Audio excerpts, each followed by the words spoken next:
If you want to delete a note on Evernote, you're in the right place. In this quick tutorial, I'll show you exactly how to move a note to the trash, and if you want, how to permanently delete it too. This is a simple process, but it's important to know the difference between deleting a note and removing it forever.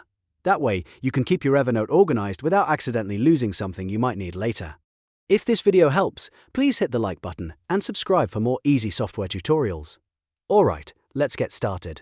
First, open the Evernote desktop app on your computer. Once you're inside, look through your note list and click on the note you want to delete. Make sure the correct note is open before you continue, especially if you have similar notes or a lot of saved content. Now look to the top right corner of the note pane. You should see the More Actions menu, usually shown as 3 dots. Click that menu to open the available options for the note. This is where Evernote keeps actions like editing, moving, sharing, and deleting. From the drop-down menu, select Move to Trash.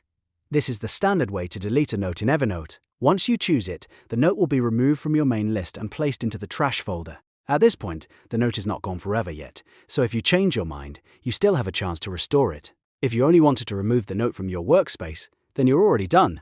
But if you want to permanently delete the note, there's one more step. On the left-hand sidebar, scroll down until you find the trash folder and click it.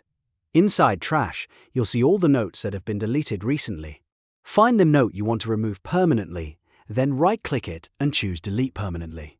Evernote will ask you to confirm in some cases, so make sure you really want to erase it before proceeding. Once you confirm, that note cannot be recovered. If you want to clear everything from trash at once, look for the Empty Trash button at the top of the trash list. Clicking that will remove all deleted notes in one go, which is useful if you're doing a full cleanup and you're sure nothing else needs to be restored. And that's it. You now know how to delete a note on Evernote, move it to trash, and permanently delete it when needed. This is a great way to keep your notes organized and remove anything you no longer need. If this tutorial helped you, please give it a like, subscribe to the channel, and turn on notifications so you don't miss the next guide. Thanks for watching, and I'll see you in the next one.